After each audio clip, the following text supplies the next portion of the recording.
begin to bump on. No, we don't need to start with you singing. No. There's no start that begins with you singing in a positive way. The jingle to that. What's that song? I don't know. Is it? If it's not Benson Boone right now, I don't know what it is. Oh, Benny. Oh, Ben. That's going to really eat at me, though. I can't stand that feeling of an unassociated melody. But you're still going to sing it. That's... It's like 2000-ish, alt. No, this Welcome to the podcast, everybody.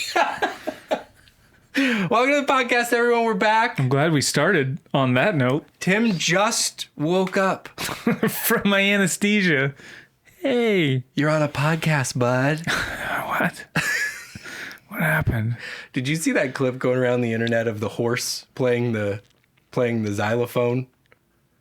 No, I was under anesthesia for 2 weeks. It was like a children's hospital or something, and there's like a horse, like a pony with like a very elaborate getup, and it's just moving its nose around a piano maybe or a xylophone or something, and that's how they were waking kids up from anesthesia. God. So like, this isn't like fresh content. This went around a while ago, but it's fresh to me. Well, and it was just like, what a wild, like you're already in sort of a loopy state, and you look over and there's a pony playing a xylophone. Like, no. I remember less about my waking up than anything, but I mean that me going out was a hard out, like done.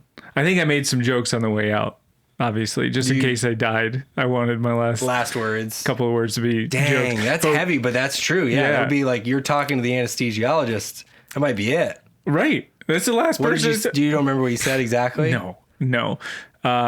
Something like, good luck, guys. I mean, I told everybody like what their job was. Like, all right, you're going to cut this thing open. You're going to knock me the heck out. Yeah. I'm going to go to sleep, but I'm going to be real still. Okay. Do you think there's a potential if we got the CC footage that you like slurred that?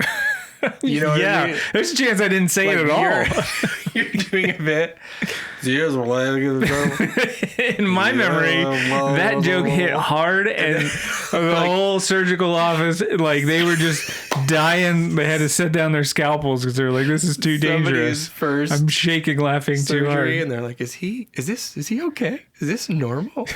In my mind, though, some people try to do jokes on the way out. No, they did say when I woke up, the nurse that like kind of woke me up came and got my wife and was like, "Hey, so he's awake. He's being real funny." I think I did hear that. You were giggling or you were laughing. I was making the nurse laugh. Evidently, I don't remember what I was saying. I think I was being a little flirty though. Heyo, it's not you. It's the anesthesiologist. It's the anesthesiologist. I can't help it, babe.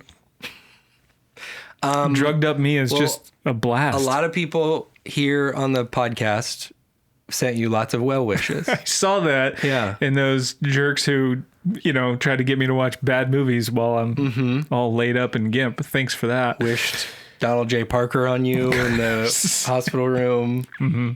Your time's coming. Tell that really has motivated you. Mm-hmm. You're way ahead of schedule on your recovery. Mm-hmm. So I sure am. Well done, Bible is Funny family. You guys did it. Great job, fam. We did it. I will tell you a funny story since you asked. I took my girls to go to the dentist yesterday, and so I walk in, I'm on crutches and stuff, and you can't really tell when someone's as handicapped as I am right now. But so the receptionist was like, "Hey," or she walked in, she's like, "Hey, I'll welcome in." She goes, "Oh, what happened to you?" And I was like, I had a little surgery. It's kind of played it off, but I was like, I'm not here to talk about it. I'm here to talk about it. Right. But I'm like, we're already running late. I'm like, I had surgery. Let's go. Let's get my kids in the chair. Yeah. We got to get them to school. And she goes, I said, I just had surgery. And she goes, oh, well, I mean, you got to come up with a better story than that. Like, it's got to be something fun. Like, and she named a couple of things like a football accident or whatever. I was like, well, I mean, I get hit by a car and my labrum was torn on my hip. It also fractured my knee in the process. And I just underwent surgery to get the anchors drilled into my hip bone so that the labrum would reattach. Yeah. And her face, her jaw just went, I'm so sorry. Like, look, you asked for a dramatic story. I'm giving you a dramatic story. That's what actually happened. You just didn't choose to. Wasn't choosing to share it with the receptionist, but here you all go. You have it now. Now they have it. Now they have it. Yeah. Now they have it. Now they have it. And now you're going to get it. And now they have it. And now you're going to get it. You're going to get it. We all wished you well. Thanks. There was a lot of significant injuries in the Christian content community all at one time. No kidding. Forrest Frank went down. David Crowder went down. You went down. They're all healing faster than I am. I guess I do have to like kind of take back. I don't have to take back the note, but I already like sent messages to my kids before I went under. So I was like, if I don't wake up, yeah. So now I have to follow it up with, hey, you know how your dad's a little dramatic and like scared and apprehensive and like nervous and anxious about everything? Like, don't worry, just delete that last one. Don't listen to that voice note. It's fine. It's cool. Everything's cool. We're good. That's fine. Well, we're glad you're here. We're glad you're on the road to recovery. Thanks. I want to start. We've talked a lot about you here at the start. Yeah, we spent 4 minutes and 15 seconds. No, you had a serious surgery and whatnot. But I want to talk about somebody else here as well at the start. I want to shout somebody out. Jesus? That took us. Is it Jesus? It is, well, always. We went on a extended summer hiatus. We were traveling some. We redid the room. We did some equipment upgrades. Did a lot of stuff. But we went on this kind of long break because we were trying to get it all figured out, get back in town and all that stuff. And right before we went on break, really, this friend of ours, Caitlin Musser. Did I say that right? I don't know. I asked you to jot it down to make sure I didn't say it wrong. But you asked if I said it right. Oh, yeah. I don't know how it's pronounced. We're guessing Caitlin Musser. Huge shout out to Caitlin Musser and her husband. I'm just going to read this message. She didn't ask for this. Her and her husband, he is included in this message, you'll see. But she was the one that sent us a message. And this is just the coolest thing. Hey, so my husband and I we binge listened to The Bible is Funny while we were backpacking and climbing some fun mountains. We heard about you trying to sponsor 100 kids through Compassion, and we knew we wanted to serve. So we ended up sponsoring a child from every single country Compassion has centers in. 26 children. That is crazy. That they sponsored. How cool is that? That's pretty awesome. So sick. Caitlin and your unnamed husband. Caitlin Musser. Probably could have Mr. Musser, I assume. Unless you did your own last name, in which case, listen, cool. We're off track. More power to you. You did a really cool thing. We went a couple weeks without talking about it, but we are working with Compassion this year to help sponsor kids. You can still do that. We have the link in the show notes. But I just didn't want to go. I was like, that's crazy cool that you did that. This is like really life trajectory changing work Compassion does. And it's very cool. And over the summer, she did that of all times when everybody's cranky and You're hot, always sticky. Cranky or lazy, poolside, beachside. Not Caitlin and the Mussers. Nope. Mussers were hustling. Hustling Mussers. Hustler Musslers. Thank you, Caitlin. You rock. And thank you to everybody else who's done that. Maybe you haven't reached out. It's super cool. Compassion.com/Bible is funny. Like I said, links in the show notes. Also in the show notes, Florida Torta tickets, us, Bible is funny, and Ninjas or Butterflies. Going to be doing a couple live shows. That's going to be so fun. I really hope you guys can go to that. Jacksonville, Orlando, Tampa. Also, Bible is Funny card game, volume 1 and 2, out in the wild. Also, Anthony's birthday. Also, what else do you want to talk about? We talked so much about me early on. So much. I'm sorry, I took up all the air in the room. Just really dragged it on. But today we have something really important to talk about. Do we? It's a Christian movies are funny kind of day. Do we have a theme song for that? Can we get one? No, but Rob.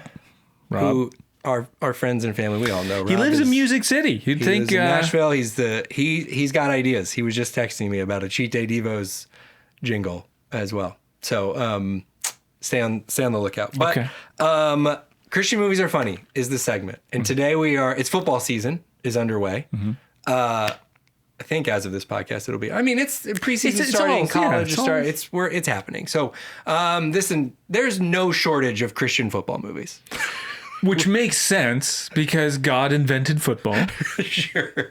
And why would God give us pigs if we weren't supposed to make a pigskin? You know what I'm saying? Right. So there's a lot of Christian football movies. So at the start of the season, we were like, hey, let's get it. Let's go down to God's country, the SEC, and let's do a movie.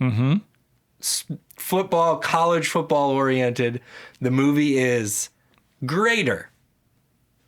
One word, like Madonna. Greater is the movie we're going to cover today. I'm going to pull up my notes. Tim, what do we need to know about this movie as we get started? All right. Movie's Greater, years 2016. Let's take us back. Written and directed by David L. Hunt. Also written by Brian Reinl. So it's hard to... Brian Reinl? Brian Reinl. Seems like a great guy. Starring... And now, just to save time, we do the starring thing and sort of like tell you who's in it and what they've been in before. Just to save time, basically all the people I'm going to mention here have been in like Law and Order, Blacklist, CSI, NCIS, Chicago Fire, all those kind of dramas. So we're just going to assume that all of them have been in all of those, because what's the difference? Right. At some point. Yeah. You've seen them all. Yeah. And at some point, you've seen all these characters. They're in there somewhere. These actors, you've seen them somewhere.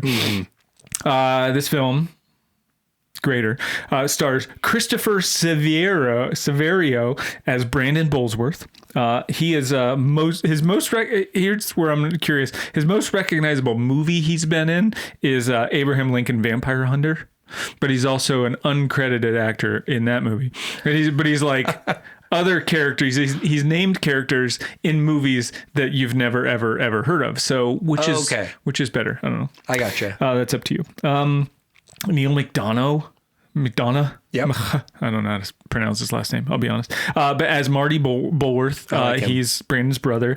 And also Marty Bulworth Bulsworth is just a great character name. I know it's his real name, but man, that's a great... Oh, Marty Bulworth. I know. Yeah. It's like a Rusty Shackelford kind of name. Neil's been in the biz forever. He's in everything. He's in Minority Report, Captain America movies. He was in a movie called Guns and Moses, which sounds like it could be another thing that we have to watch. How has that not hit our radar? Because it might not be anything. I like Neil. Neil has a really interesting look, and I mean this for exactly what I say it as, no more, no less. That's rare in white guys. Yeah. Do you know what I'm saying? Yeah. Like he has a look that sort of, you go like, oh yeah, like I'm interested in your look, because he's got like blonde. It's like interesting. Yeah. And a lot of, to me, white guys, we just kind of like all blur. We're just like, he kind of looks like some other actors too. Like he's got like nods to like some other actors that have done some really big things too. Yeah. And he's a talented guy. He was also in one of the Left Behinds. He was in Yellowstone. Most notably for me was in Angels in the Outfield. Yeah. Pitcher. He was a crazy pitcher. Yeah. He's also a producer on this particular film, which is probably why it was pretty good. Yeah. Moving on, Frederick Lane as Coach Bender. He's been in a lot of stuff too. I know him mostly as the father-in-law from Greatest Showman. He's in Westworld. Yeah. He's also in Yellowstone. Leslie Easterbrook. She's the mom, Barbara Burlsworth. She was in Police Academy, Laverne and Shirley back in the day, and she's done a ton of voice acting work. And did some stuff with Hanging with Mr. Cooper and Baywatch. Right. So like these are legit actors. What was the dad's name in the character name in this movie? The dad, like the actual dad? The actual dad's character name. Leo Burlsworth was the dad, played by Michael Parks. So Michael Parks died in 2017. I know. But Greater is not the last film he's credited in. But Michael Parks, he's a very well-established actor as well. He's been in a ton of stuff, and he's in a lot of Tarantino movies. He's in Kill Bill, Django Unchained, Argo, Grindhouse, Death Proof. He was also in Walker, Texas Ranger. Nick Searcy is the farmer. I don't know where they got the farmer name, but that's the guy who's the whittler, I would call him. They named him the farmer in the credits. Yeah, I didn't see him farming anything. No tilling. No. But he's named the farmer in the IMDb credits. I would say in the Venn diagram there are farmers who whittle. Not all whittlers are farmers. No. That would be a big leap. No, it's so to name him the farmer. I guess he was by the grass on the football field. Yeah. He was in Fried Green Tomatoes, The Fugitive, an episode of Key and Peele. He was in Moneyball, Castaway. Like these legit people who have been as well as all the Law and Orders, like you already mentioned. Right. Let's see. What the last one I want to get to?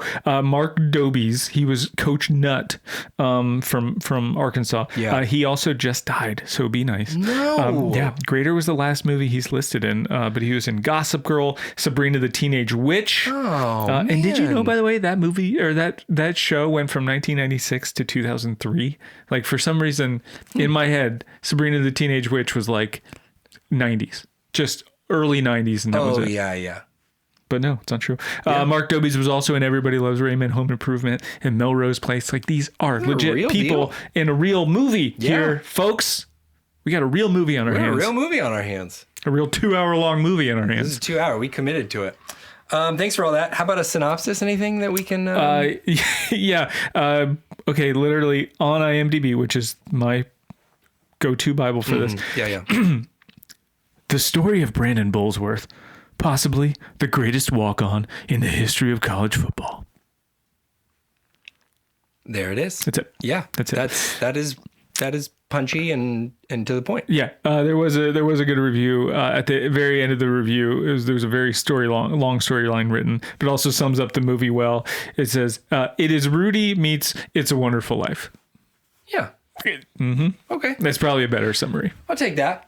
Thanks for all that research, Tim. Always appreciate you, even in your state, doing all that on one hip. You did all that research. But I did it sitting on one butt. It's the one. Here's what I want to say before we go any further. This is a movie based on a real story. Mm-hmm. And this is I like to make these distinctions. So, and this one I actually think is particularly important. We're going to talk about the movie that was presented to us. The movie is called Greater. That's what we're discussing. Right. This is a real person's life. And I did a little side research because, again, I don't want people to actually learn stuff. Right. Seemed like a cool guy. Right. Started a foundation. This is a legit sad story. Yes. Like tragic story. Tragic story that affected real people. There is a college football award named after this guy. That is awarded to the player who is leaving college and whose career started as a walk-on, and they're acknowledged. So this is a cool thing. Yeah, this is for real. Like for real. They're not hyping up this guy as being like, oh, this is a dramatic story. This is a real thing. So we need to make a Christian movie out of this. Like, no, it's real. It's real. It's cool.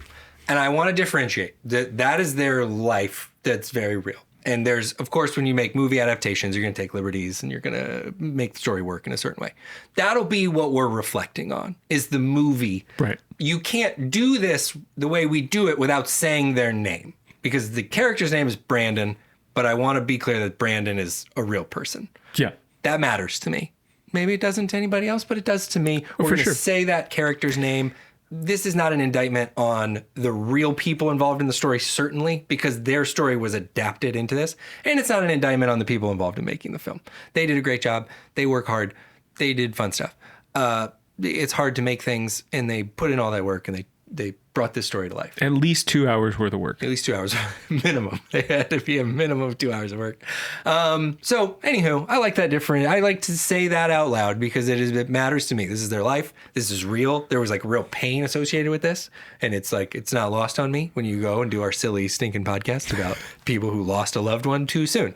That's real. And I want to say that. But I also will say now, from heretofore, they made a movie. And that's what we're discussing today, is the movie called Greater. That was a representation of a real thing that happened. So now that we've got that clear, you can watch this movie on Netflix. Yeah, that's a big plus. That's how big we are right now. This is a big movie. This is a movie. Real people are in it. It's on Netflix. And so you can do that now if you would like to go watch it with no spoilers, because from here on, the movie Greater, we will be discussing spoilers. We're going to kind of talk about the movie. Because what we do here, if you're new, we consume the movie, we discuss it together with our friends. So that's what we're going to do from here to the end. If you'd like to go watch the movie, you can now. I'll let you slip out the back, and then we'll continue here when you get back here, or you can just wait for a second while our friends, quietly make their way. Exit the room. Could you slide to the side? They're trying to get by. Okay. Rude. Okay, welcome back, everybody. We are now discussing, with spoilers, the 2016 film Greater. Greater is the story of the Burlsworth brothers. Brandon, an aspiring football player whose persistent hope and indomitable spirit remind an entire community what it means to dream again. And Marty, who's kind of a stalker. Both boys had a lot to overcome. They had an alcoholic, absent father, but they have their own individual challenges as well. Brandon had to overcome undiagnosed nearsightedness, neurodivergence, and relentless body shaming from his coaches, his friends, his neighbors, his pastor, people that work at the grocery store, his brother, his mom. Marty had to overcome a nagging wife and kid, always asking, Marty, why are you driving 2.5 hours to an Arkansas football practice? Again. And Marty, is this why you got fired from work? And Marty, a man whittling? There's no one there. I'm really worried about you.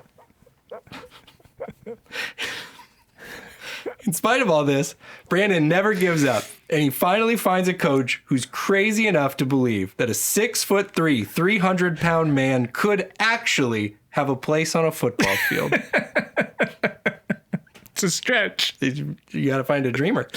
All's well that ends well as Brandon works his way to a scholarship and nearly leads his beloved Arkansas Razorbacks to a national title before he trips their starting quarterback and causes him to fumble and lose the big game, and then he nearly gets to realize his dream of playing in the NFL before dying in a tragic car crash, and his brother Marty nearly misses his entire funeral before finding the courage to go into the service because he sees a floral arrangement of the words, "We trust," which is something his brother always said.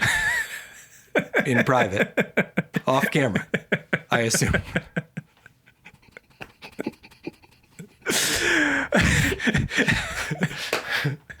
That was supposed to be more dramatic. I was like, what are the flowers going to say? Is it going to be a picture of him? Is it going to be like his hell? Is it going to be like angel wings? Is it Jesus? What is the epitaph going to say on the stone? Like, what? Oh, her? Is it? I needed a little bit more out of that. Like, in God we trust? What? What do we? Who's the we? What? The football players arranged it. I don't understand. You never mentioned this. Never. The word trust was like never put in there. Oh my gosh. He even rallies the boys at one point with like, how bad do you want it? Real bad. It's like any of these Any of these moments, we could have dropped the line. No. We trust. I thought it was going to be like Harry Carey glasses on the field. Like his glasses. Yeah, that would have been cool. Right? We trust. I mean, here we are. Well, thank God we have Bathsheba here repping the glasses too. That's right. In honor of Brandon Burlsworth. As well. Okay, let's dive into the film. Tim, what was shocking you about this movie? There wasn't a whole lot shocking, but the most shocking thing was for a film about somebody who passed away, and they give it away right away that he's dead. We're like trying to figure out why a person of this character and nature this good would have died. Yeah. And so and then the rest of the story keeps showing up. Yeah. How many times they dropped these like kind of dark foreshadowing moments. Yeah. Even like down to the car at the end, like so many things right before, like they made Brandon say a lot of dramatic foreshadowing statements right at the very end. And then like even halfway through the film when the coach said something, one of the coaches said to the other coach, like, make it. I just hope he lives. Like, about him trying to like run across the football field, like because he's a chunky kid and he's like struggling in the practice and whatever. Right. And they're like, I just hope he lives. Yeah, definitely. But he doesn't. Right before and I'm going to actually talk about this more on a later point. I am going to reserve a little, but to echo your echo, right before he goes on this drive, he's talking to his coach and his teammate, and he's like, I don't know, I sort of always long to be home. I know, like, did he? Like, I'm not exaggerating. Right? Like, he keeps saying home. This isn't my home. That's not my home. Nothing is my home except for my home. If you can't find me, I'll be at home. It's like, okay, no, we get it. He's dying in the next Don't call scene. my cell phone. Call my home line. The Michael Bublé song Home starts playing in the background. Yes. Yeah, that was very shocking. Okay, my shocking thing, a little adjacent, but it just stood out to me. He really connects with his offensive line coach at the University of Arkansas. Mm-hmm. His offensive line coach, I don't know if this is true or not. I didn't look it up. He says at one point, if I can teach you to play offensive line, if I could teach my son to walk again. And his son is in the background with crutches, which you can relate to right now. And like, I'm guessing like polio, some kind of very serious overcame or very serious. No, I do like your medical diagnosis here. Yeah. Would that have been is that a fair guess though? Yeah. Like, again, I want you to picture like a really. I was thinking wild animal attack, but yeah. Oh, okay. Yeah. Also seemed like maybe based on some other scenes that there was a mental capacity to this, but again, it was just like one line of dialogue thrown out, so I can't know for sure. But what was shocking to me was just like, so this coach is like bewildered that a 6'3", like willing participant learned how to play offensive line at a high level. Right. When like I do feel like, had you lived this experience with your son going through something that really made walking very difficult, like you've seen people overcome stuff, and yet he just in every scene is like, I can't believe what I'm looking at, and I'm like, I just feel like if you saw your son able to walk, that this would be like, oh, neat. I mean, you set a goal and you ran after it. That's neat. My son was like, his body was ravaged by a disease or wild animal or something. He had to overcome a lot of external odds. You were born 6'3", and you have the capacity to carry 300 pounds. Like, you have that frame. You made the most of it, and that's great. To be fair, I don't know that he was born 6'3". That would be quite out of the womb. Be quite the experience for his mom than the other babies. No, you're right. Give me a character. What is he less of? This if it can be said that it's a character, the Pilgrim's Promise book. Progress. What's the difference? Pilgrim's Progress, the book itself, takes on its own character. Like, I don't know why it didn't. It should have even gotten credits in the rolling credits at the end. They show that book so many times, and the first time I'm like, oh, it made the Pilgrim's Progress is on the or Promise, whatever you think it is on the funeral table. Like, oh wow, that's funny that it made a note. Well, it keeps reappearing. I no less than 7 times. It gets more airtime than Marty's wife does. Oh, yeah. In the film. And I think it actually has more lines than she does, too. Yeah. Again, she was asking questions that didn't need to be asked. Pilgrim's Promise. Marty, why are you all of a sudden a professional photographer? Can you stop, Marty's wife? Don't ask those kind of questions. No, I know. But yeah, I could have done less with the Pilgrim's Progress, especially because they didn't explain any of it. I mean, I only know about it because we watched the movie with Liam Neeson. Liam Neeson, shout out. But I wouldn't have known I didn't really know about it before. I wasn't around in the 16th century when it was written. I didn't care about it. Popular book. In the 16th century. Still to this day selling pretty well. Yeah, it definitely, like, it's the type of thing that you're like, the way it was dropped, and then him being like, this is my road. He mentioned that a couple times. You're like, that's what's on the flowers at the end. Something connected to this. Mm-hmm. And yet it was not. Trust. It was really no direct connection to why that was present. My character I wanted to see less of was Brandon goes on a date to a restaurant. Again, this is nitpicky, not a reflection on the actress. This is a writing situation. But his date says at the table that she has heard the average life expectancy of a professional football player is 45 years. And I'm like, okay. We're going to fact check that? I think for that number to be right, this isn't how averages work at all. Like the average life expectancy, you got to have professional football players dying at like 16 for the average to come out to be 45. And at that point, how could that even be?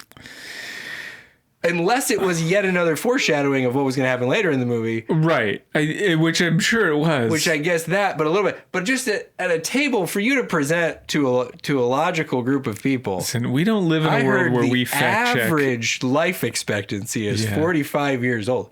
You don't even become a professional athlete till you're 20-something. So you want to see less of her? Is that what you're saying? As soon as that was presented to that was her perspective, I was like, we got to do better with these. But nobody called her out on it, so they're just as much to blame.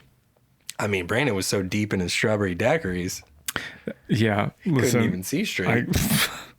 I got notes on that. We couldn't see straight because of the nearsightedness. It's not funny.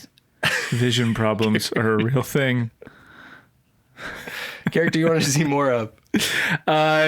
There were a few, but I think honestly, the one I really want to see more of was the Pee Wee coach. Like, it was so funny. He only had a couple lines at the beginning, but he took his Pee Wee coach job so seriously. It was so funny. So angry. Saying such hurtful things. He's like, I'm on this field. I am your mother. I am your father. I am your mother and father combined. He took it so seriously, and he yells at Brandon, like, get him off the field. He cusses at him a couple times, like, get on, whatever, sit on the bench. You're never playing defense again. Like, which makes sense because he was an offensive lineman. But he's like, you're never gonna play on the field again. He's the one sub you have on the bench. There's one kid on the bench in Pee Wee football, and it's Brandon eating his bag of chips. Also, the biggest kid on your team, and I can't stress enough, like, body issues are real. Like, I'm sure this is a weird tension. But if there is a place that a large body is welcome, it is typically on a football field where you would go. That's like when you're like, yeah, I'm tall and it has disadvantages. One of the major ones is on a basketball court. Well, I guess I don't live your experience. That's right. There are cues that tell me that can be useful in that situation. This Pee Wee coach also, Brandon, like, swim moves, like he's never played defense before in his life. He swim moves an O-lineman. He sheds the running back blocker, and he just doesn't finish the sack because he goes in too low, and it's like a little, like, comedy bit. But again, when you do the coach's reaction to, like, way over the top. You just, man, all we got to do is teach you to hit a little higher, and you're going to be awesome on defense. You're going to be the best player we have on defense. No, this coach. No, bench the kid for life. You are. And the language was just, like, crazy. I don't want to make light of body shaming, but when you go from nothing to, like, all right, Brandon, get in there. You're on defense. You worthless. Like, oh, gosh, you didn't even. That was wild, that transition. That's funny, though. He does deserve a little side story. He was real humble. Right. I do have an honorable mention. But I want you to do yours first. Okay, so the character I wanted to see more of was the high school mascot. This high school team. The high school team was the Goblins, which, again, I just was like, if you want the viewer to not notice the mascot, you name them the Wildcats. You've probably seen 100 movies featuring a high school or something. They're the Wildcats. They're the Cougars. I don't know, some kind of Bearcat. Yeah. Meerkat. You hear it and you forget it the second you hear it. It doesn't matter. His high school team was the Goblins. And it was, and there was a mulleted goblin character like present on their merch and their swag and like in their gym. And this thing had like a very pronounced mullet. And I just was like, whatever we're doing here, I'm kind of here for it. Like, I like the mulleted goblin. Like, I want like a mascot to come out. You know what I mean? Who's just like a high school kid with a mullet who, I don't know, does pranks on people on the side. I don't know. I was very invested in the branding of the goblins. Yeah. And then I have a honorable mention. Oh, good. My honorable mention was the coach's crippled son that we mentioned before. Oh yeah, okay. He like when you actually talk, when you hear him talk, and he only gets a couple of lines in there. He's funny. He is funny. And like Brandon makes some comment, like Coach tells him something, and Brandon's like, "Oh, really, Coach?" And he's like, God, he's coach. He's kidding, Brandon. Jeez. Yeah. And like this kid who should be, you know, whatever, he shouldn't be, but sort of put down because you know, he's handicapped and he can't really function like everybody else. Well, his brain works just fine, as we know. That's how people work. But his like just the very, very good like quick response to him, like, "Geez, Brandon, don't be an idiot." Right. I liked him. I would see more of him. Yeah. My honorable mention also comes with a impression that I worked on for this. That's a Jimmy Stewart. It's not Jimmy Stewart. I have another impression that I can do now. And these are characters I wanted to see more of. This is a character in a movie where the main character was not athletic, and we are now in the montage where the character is really working hard to become athletic. Here we go.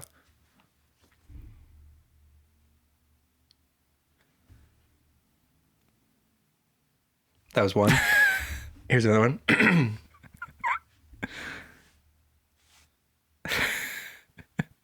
Is this the main character? No, these are the people observing him. Got it. Okay. So in every scene, he's doing something. And there's this is the impression. There's this person is. For those of you listening at home, Anthony's bewildered. Yeah, I worked on that impression. That's for a good. while. That's a good take. I want more of their expressions because it really sold that he was getting stronger, and they were all shocked by it. Give me a character that reminded you of me, Tim. This is maybe my favorite. This is a pretty easy one, and I think I kind of want to give you an opportunity to guess what it is or who it is, but I won't because I'm mean. Yeah. But easily Brandon's mom. She's so kind. Yeah. She's so sweet. Also pretty oblivious. And that's you to me. Like and I love it. So sweet. So stinking sweet. Like when she talks to Brandon as a kid, and he's like, "Mom, am I fat?" And she's like, "No, you're not fat. You're just a big old boy. You're just a big old boy. You're just a big old boy." Yeah. That is. If I could pluck a line out and be like, "That's Anthony. That would that's be you." me. That's how. At one point, like she's like, "This isn't indicative of you," but it was just funny because it's a mom character. Mom has no money whatsoever. Like mom is like dead poor. Yeah. Takes out a second mortgage to send her kid to college when he already has a full ride to go somewhere else. Right. But she did no money. They don't have money. Deadbeat dad left them all this stuff. Like she doesn't have any money, and but she has enough money to get a vanity license plate. Yeah. Well, priorities. That's forever. Like that's an investment. Right. Yeah. I received that. Anyway, that's who reminded me of you. Okay, so I thought with yours I went on a little bit of a journey because I do think that you have similar characteristics to Marty in the way that Marty was supportive through regular criticism. Which is a note I have on him, but yeah. And Marty eventually tipped me because I just was like, you're going to, this is, I honestly, maybe like a wildly alternative, unhealthy version of Tim. Because at some points, Marty's like, It's not that wildly different. you got D1 dreams and a D3 body, cheesecake, fat pig. You're like, Marty, my gosh, that's a lot, bro. Like, that's not brotherly teasing. No. That's getting into some other stuff. Right. So what I landed on for you. So not Marty. I decided not Marty. I thought there was too many different. I landed on the high school football coach because I thought, and here's my reasoning. I think he's a healthier version of Marty. What does he do? Obviously, the students know that he's there for them and he supports them and he's a cool guy. But he's like, did I tell you guys today I love you? And they're like, no, coach. And he's like, all right, well, let me think about it. And I'm like, I'll get back to you. I'll get back to you. Yeah. That feels more like a Tim line, which wasn't like, geez, Tim, that's really heinous what you just said. It was more like, oh, he's, not quick with the affirmations, but he's ultimately a supportive guy. I accept that. Thank you. I'm going to push back a little bit and say I probably am more like Marty was with Brandon to strangers and people I don't really care about that much. But I am more like the coach with my family, which would be like my brother, maybe like you.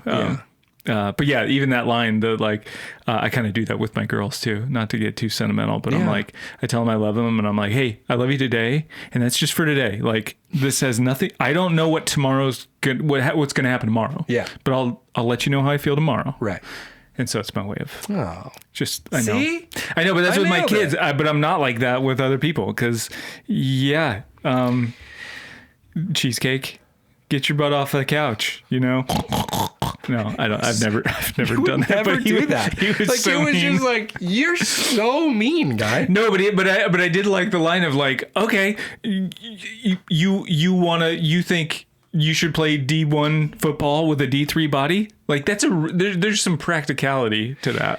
There's some of that, and it's not like he wasn't shaming him for having a D3 body there. He's like, you're too small. You've got to get bigger. You have a D3 size body. You need to be bigger in order to play football. And it's practical. Which again, but then with the cheesecake and constant shaming and calling him fat and all that. Everybody, that's like, he's not cool. 6'3". I wouldn't do that.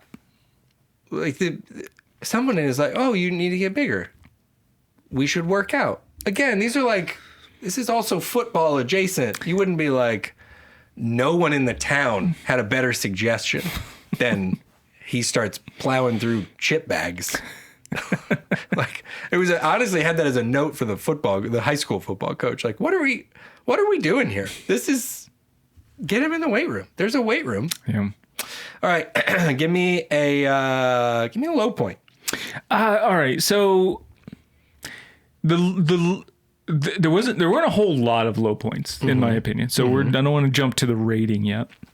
But the low point for me was, and he's the main character, and he didn't actually die, but he played a kid that died, so I want to be careful. Yeah. So I do kind of feel bad about saying anything, but the main character was kind of a dud. Yeah. As an actor. Yeah. And like they kind of missed the like sweetness and maybe tenderness and goodness of the kid, and like went all in on that, and then didn't tell the actor to have any sort of spice to him at all, like anything, and he was just real soft spoken and like real scared, and he almost like didn't want to deliver certain lines, and like maybe it's the writing, maybe it's a little bit of the acting, but like again, whether it's the actor or the character or the lines that were written for him, like that kind of hit real like flat with me.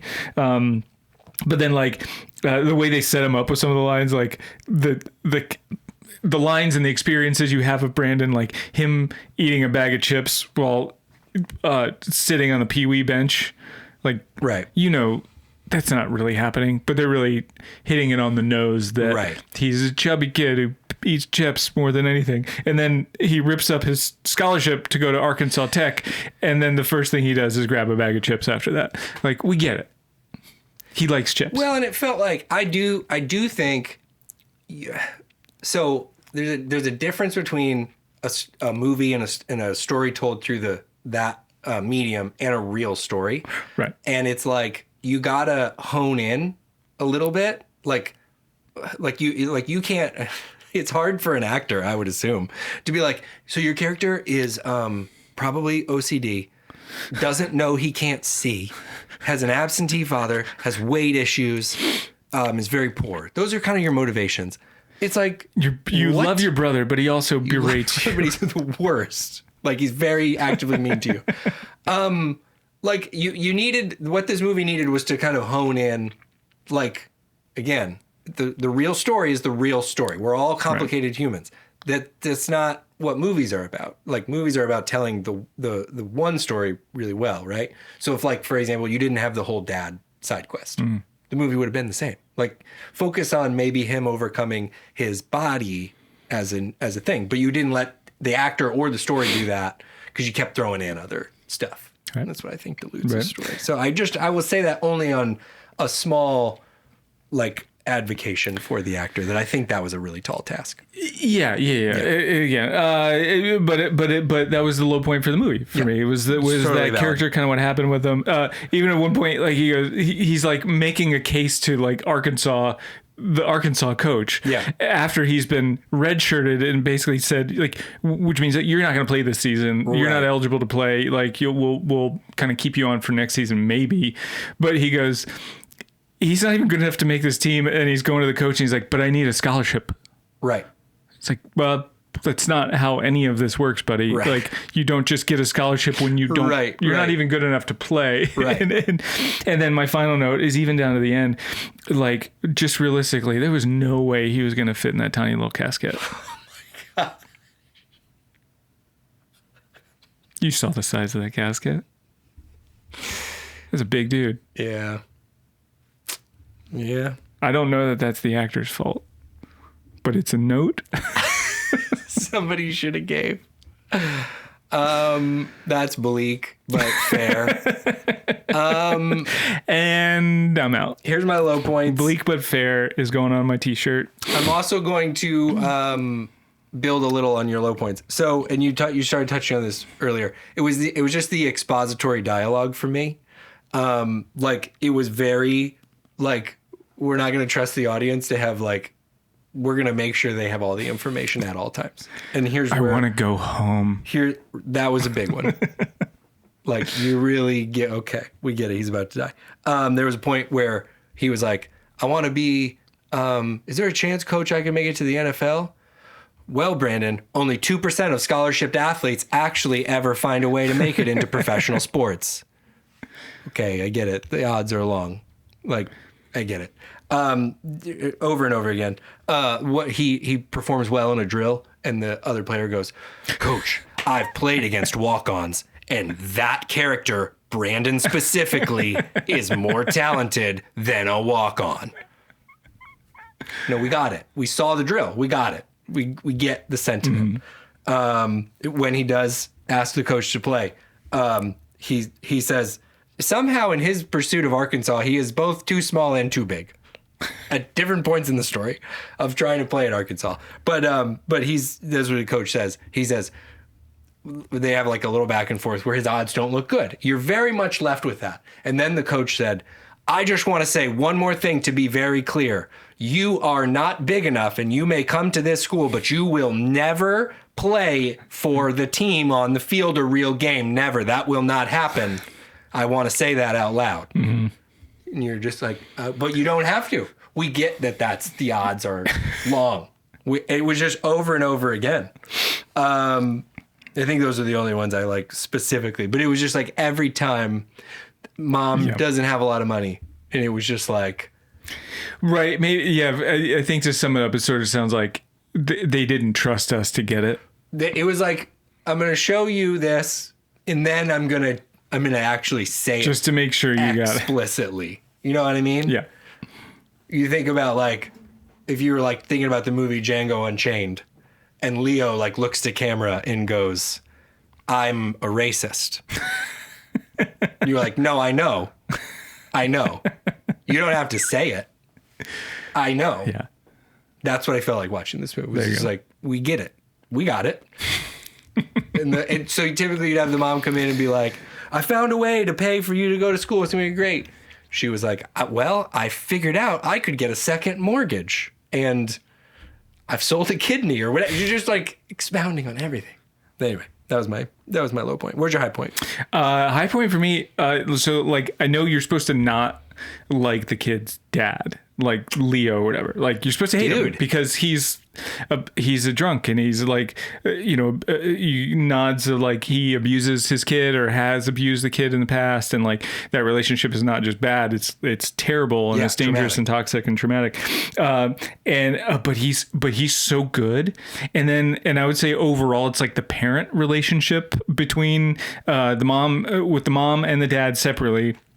And the two kids, like Leo, that the dad is such a good character. He's such a good actor. Yeah. Like he crushes it, and him like singing Sweet Bye Bye or whatever it is. Like I'll Fly Away. Yeah, I'll Fly Away. And he's singing with the kid at the beginning, like early on.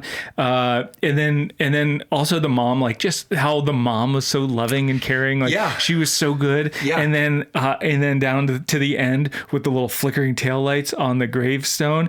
And it was dustier in my house at that point than it usually is. I think the heat kicked on and it kicked up some fumes and some things happened in my eyeball. I'm with you. It was weird. I'm with you. The mom was just an obviously good character, super solid, but the dad had this like, that's a real thing. Like, and then there was this interesting, for me, also like there's a 17-year age gap between Brandon and Marty. So it just was like, there's backstory. They were together. They had Marty. They were still together in some capacity 17 years later. I don't know. You know who he gave me vibes of was in the movie Coco. You know who when he's down in the like femur. The femur guy? Who takes his guitar? Yes. Yeah. That guy. Who you're like, I don't think you're a good dude, but why do I like you so much? Yeah. That's a strong point. My high point was just honestly the story. I don't know if this is kind of a cop-out answer, but I just am like, this is a cool story. This is like a cop-out answer. This is real. The guy like wanted to go to the school. I don't know how, again, it's just the liberties. You just never know. Yeah. But he walked on. That's legit. And he is acknowledged by the entire sports world as like maybe the best to go from like, you weren't good enough to get offered a scholarship or make the team. You walked on and you got this far. Is very cool. Yeah. And I think that's a good story. And it's very tragic and super sad. Also, because then he died. So what do you give it total? So I just to get to the point, like I gave it a solid 4. I mean, like it's the quality is actually really good. Yeah. Like it's a 2-hour long movie. It doesn't feel like it's 2 hours. Like it's well worth watching. It's not, you could watch it with your family. They do say the ass word twice early and then the S word. Thank you for do I have to get bleeped for that? Warnings. Oh, sorry. But yeah, no, they like say, there's a little bit of language if you really care about that. I do feel like what's interesting is I think Christians have a space. I know. A coach can say it on a field to a player. Right, you're right. What I mean? You're right. Like if any other context, I think more people would be like. And I'm just quoting him here, so don't hang me on the wall. Yeah. In the Christian movie space, I know. No character may cuss. What if a coach is on the field and the game's close? It's also in the Bible, so just get over it. So yeah, and obviously it's based on a true story. Like I give it a solid 4. The acting, whatever. But one of my major notes, like you said, was like the brother Marty can't figure out if he's like a good brother or if he's just an a-hole. Yeah. But then what I also really like with real stories, especially sports stories, and I'm fond of them. Yeah. Is them weaving in real game footage into the story, into like going, like taking footage from 1999 or whatever and putting it into, and even like his draft day. I don't know I think that was real. But his draft day, some clips from the game, from the Tennessee Arkansas game, like they put that in there and then they weave it in with like, okay, now we're in the middle of the story. Like we're in the movie now. And then we've got fans watching that at a bar, watching the real game on the bar. Like well done. Like overall, like you feel like you're in the story and really like it. So again, some of the acting stuff, I'm not going to say it's like great when you have the main character that's kind of a dud. I can't give you like a perfect rating, but overall, very, very watchable. Very good movie. Very, very watchable. Couldn't agree more on everything you said. For me, 1999, 2000s, like game footage, I'm 10, 11 years old. Like that's like when I was first getting a taste. And so I love those, like those hold fond memories, that type of footage. That if you watch sports, you know your little, like where they put the score and the time on the clock and everything. Like you're just like, yeah, that was when I remember that. So that was super cool. I also said 4 or 3, and my reason for 3 was that it had kind of all the pieces. And I mean, good on them for kind of representing a real story, but it didn't end well. Like it didn't. I mean, you kind of see Marty sort of rejoin the family a little bit. But the dramatic, I'm not going to take away from your rating, but like that, there was the tension between Marty and the farmer, which we didn't really talk about here in our breakdown, but like the farmer was the character that was kind of the doubter. Yeah, what was your take on he was the doubt. Like he wasn't like a devil or a demon or something, but it was like the doubt that one has, like this persisting, like things are going really crappy. Like stuff happens in your life, and not to get too serious with stuff, but like when bad things have happened to me, and I have those like recurring thoughts and like things that go in my head is like, this isn't real. There's nothing's real. Like nothing's worth being trusted. Like everything sucks. Yeah. Why would you even believe in that thing? Or why would you have faith in that? Like you lose it, and justifiably so, I think. So when I see that, and I see that sort of played out in not real life, but like, you see an actor working with another actor to hash out some of the mental stuff that I feel like I've gone through. I'm like, yeah, this is really believable. Their dramatic, like dialogue back and forth at the end I thought it was pretty solid. I was happy with it. Yeah. It's not a writing or dialogue issue. It was just like, you didn't give, you weren't committed enough to these storylines. So like, if the movie's really about Marty, then it should have really been about Marty, and that should have come to a little bit more of a more satisfying conclusion to me. You kind of like bottled it.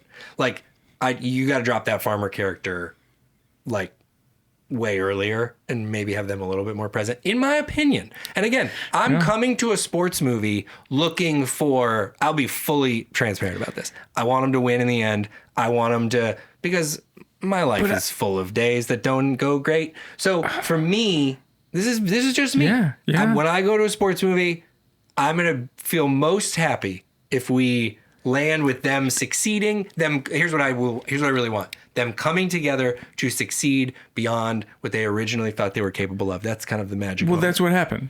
Is they did succeed. Act they did 2. No, they overcame more than what they thought they were going to be able to accomplish. And then but they didn't win at all. Well, that's okay. Like that's how Friday Night Lights was. Like first season Friday Night Lights, right? They didn't win at all. Season. I know, but that's part of the story. Like things don't always work out very well, and that's the point of the story. Especially not typically for Arkansas. Sorry. Wow, too soon. So yeah, that would be my only thing. That's all. And I'm standing by it. I hear you. That's fine. And I'm not coming down from. When I'm watching a sports movie, typically, I want you to give me they seem like they won the Citrus Bowl or whatever. No, I think they got beat. You think they got beat? Yeah. It's like that season kind of fell apart. I think I read they played Michigan or something and got beat. They were doing good. They had a fluke loss to Tennessee. The newspaper told me they lost the next game. And then even when they're like, at one point, before when he gives his "I'm going home" speech, they're getting a ring ceremony for winning their like sub-conference division, something like that. Yeah, which I'm just like, okay. I mean, that's more than they had done the year before, it seems. Yeah.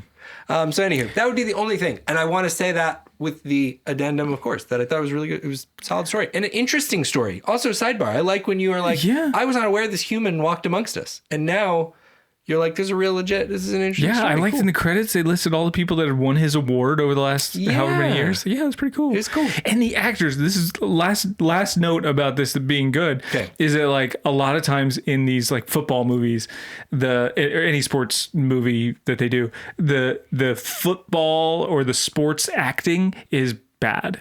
Like how to do this actual sport when the actors are trying to do the sport, it doesn't look good. It's not realistic. Right. And yeah, when they show the characters' faces doing some of the swim drills and stuff, that was a little cheesy.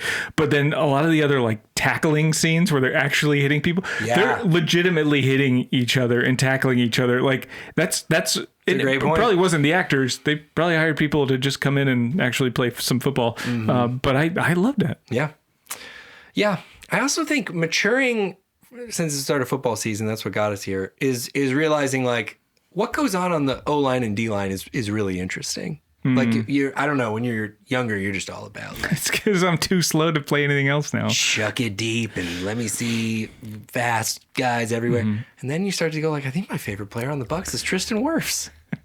Look at him. You just like his hair. The amount of pancakes that guy gets is crazy. Like his hair. You see a nice pocket formed around a quarterback and you're like, oh, baby, look at him go. You're so old. I know. That was Greater. That was the movie Greater. It's a weird sentence to because of the greater than. Yeah. Oh no. That was Greater. That was the movie. That was Greater. That was the movie Greater. Greater. I hope you have a great football season. I hope your team wins all the games. I hope you have a greater football season. Oh, hey, oh. Hey. It's just when I. We didn't get into this either, but there's something to be said about the O lineman that trips the quarterback. I liked that little snippet. It happens. I think there should be more. That's a show or just receivers that cause the quarterback gets the interception, the quarterback gets the sack, the quarterback gets the fumble. It doesn't matter. They're not like, oh, you got tripped, your guy dropped the ball. Like, there's something in that dynamic. But anyway, I hope your football season goes great. Happy football season to everybody who celebrates football. For our non-American listeners, it's what you call football. It's an oblong. Americano. It's different. That's just South America. I don't know what it's called anywhere else. It's American football. American football. Yeah. That's what we're talking about specifically. I think soccer, what we call soccer, goes like all year long. You guys, football season never stops. My ESPN feed is always like, they're playing again. Like, you give these guys a break. They're on their international teams now. That's neither here nor there. Hey, thank you guys so much. Let's give it up for Tim being back. Everybody's clapping wherever they are. They're clapping for you right now. Stop. He's back. He's doing this all on one hip for you. For you. He came and watched this movie when he had all kinds of other things to do. But we love you guys. Like I said in the show notes, you got Florida Torrid tickets, you got Compassion, you got the Bible is Funny card game volume 1 and 2. Check those out. Send us your movie suggestions at The Bible is Funny. We love to get them. We love to make Tim watch them. And we'll be back here with another episode really soon. Bye. Later.